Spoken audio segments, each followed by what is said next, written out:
Now at 6, this is Fox 61, Connecticut's news station. He deserves a full sentence and more. Denise, I know you didn't intend to kill someone on the morning of June 28th, but you did. And you saw there it was an emotional day as tears ran down the face of a mother whose son was hit and killed by a driver last summer. Now that driver will spend 5 years in prison for her role in the Wallingford crash. Denise Lucibello pleaded guilty to second-degree manslaughter and driving under the influence. Thank you so much for joining us for the Fox 61 News at 6. I'm Annette Montgomery. Police said she was impaired when she hit and killed a Department of Transportation worker on the side of I-91. The judge handed down the sentence after emotional testimony on both sides of the case. Fox 61's Celine Arab has the story from Meriden. It was a tough day in court. Before she was sentenced, Denise Lucibello read her final plea to the judge, but she couldn't even get through the first sentence without sobbing. And when the sentence came down, more tears from both her and the victim's family. As the cries continued before sentencing, Andrew DiDomenico's family pleaded with the judge to hear them out. The only thing Andrew did wrong that day was going to work that he loved. He loved working with the DOT. Richard Gill says since the day Lucibello took his grandson's life on June 28th of last year, nothing's been the same for his family. And for all their pain, they want Lucibello to get the highest sentence possible. My little brother, who was full of life, dreams, and ambitions, is gone. Andrew was just 26. He never had the chance to fall in love and start a family. As Sister Vincenza DiDomenico addressed the judge, Lucibello kept weeping. While she didn't have family in the courtroom to speak on her behalf, DiDomenico's loved ones and coworkers filled all the rows. Many of them spoke about his character and the pain they feel from losing him. After they had the chance to speak, it was Lucibello's turn to address the court.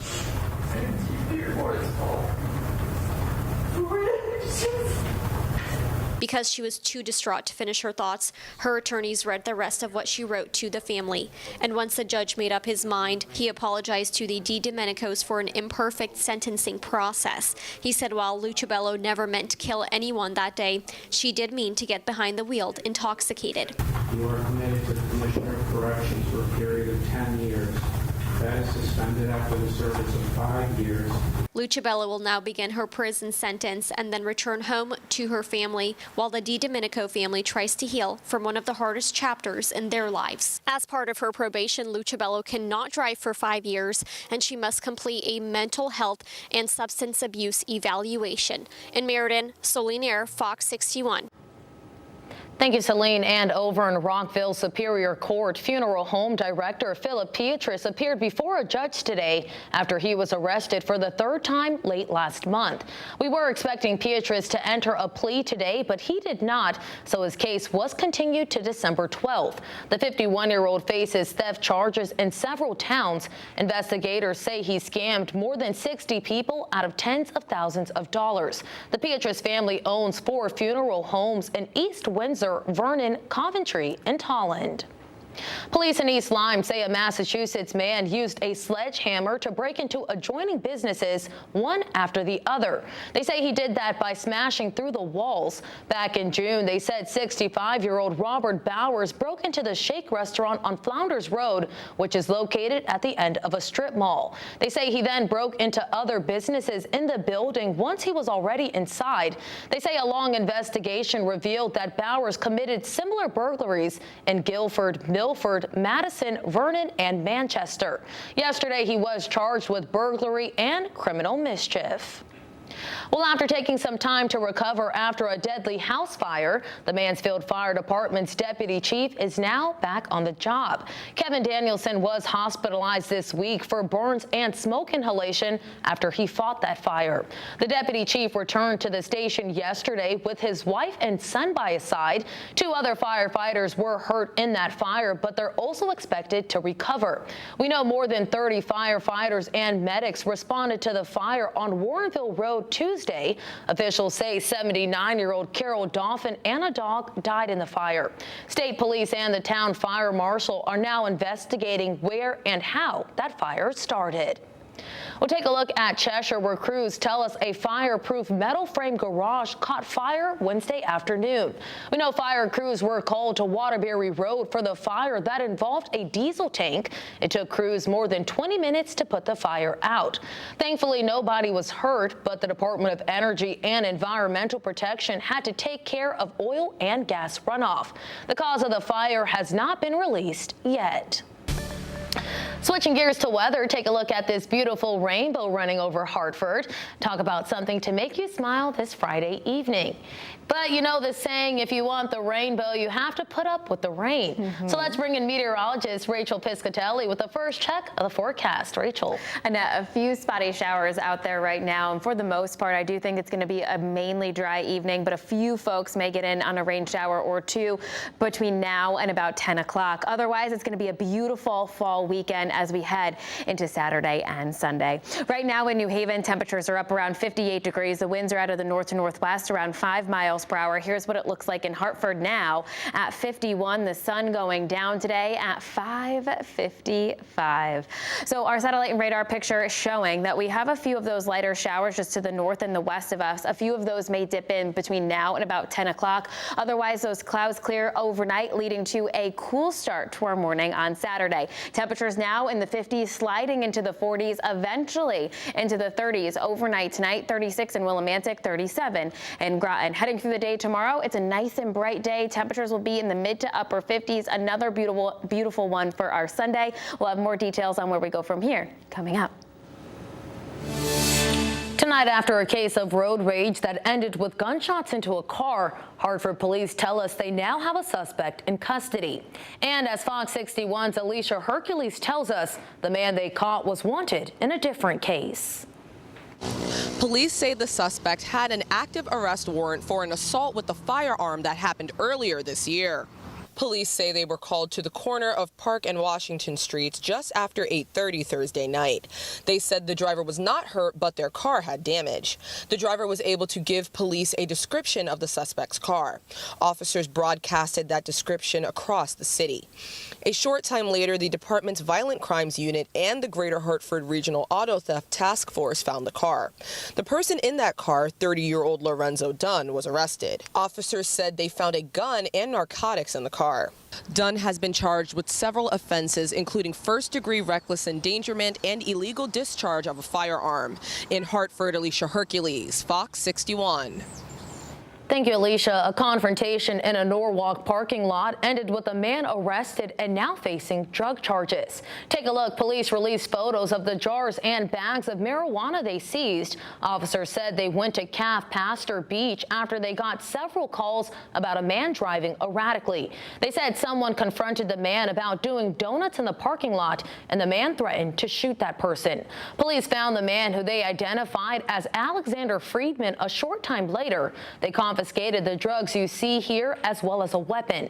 Now Friedman is behind bars on a $125,000 bond. Well, dozens of trees are said to be removed at Norton Park in Plainville. In an update earlier today, the town said 20 trees will be removed in total. The town manager said each tree was carefully assessed and flagged to be removed for issues like hollowness, disease, and decay. They said the health of the trees were all beyond recovery and posed a safety risk to people visiting the park.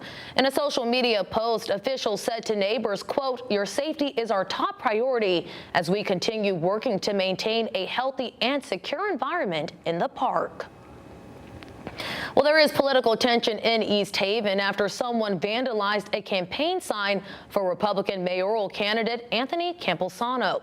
The town's Republican committee says the town's Democratic committee is attacking them. The sign is located at Kimberly Avenue and Forbes Place. The chair of the Republican town committee says the vandalism is a personal assault at Campusano's family member. We just heard from the current mayor, Joseph Carfora, who faces a challenge from Campusano. Carfora says he does not condone defacing any kind of sign. He also says his party's signs were damaged as well, and those signs were replaced. SNAP benefits are set to lapse on November 1st, and tonight a Connecticut lawmaker is leading the charge to keep the federal program funded through the government shutdown. Congresswoman Johanna Hayes sent a letter to the Agriculture Department today to urge leaders to use contingency reserve dollars to keep millions of Americans fed. She says there's enough in the SNAP contingency reserve to cover nearly 2/3 of the amount needed for a full month. More than 360,000 people in Connecticut now receive SNAP benefits. State leaders are encouraging people to stock up by Halloween, as they say cards may temporarily stop working until the shutdown is over. We have resource links to food pantries on our website at fox61.com. Well, Social Security benefits will increase by close to 3% a month next year, averaging around $56 more a month. This announcement was supposed to be made last week, but was delayed due to the government shutdown. Congressman John Larson says he pressured the Trump administration to bring those furloughed workers who determine next year's cost of living, or COLA, back to work. Despite the increase, many seniors say the yearly adjustments haven't kept up with their rising cost.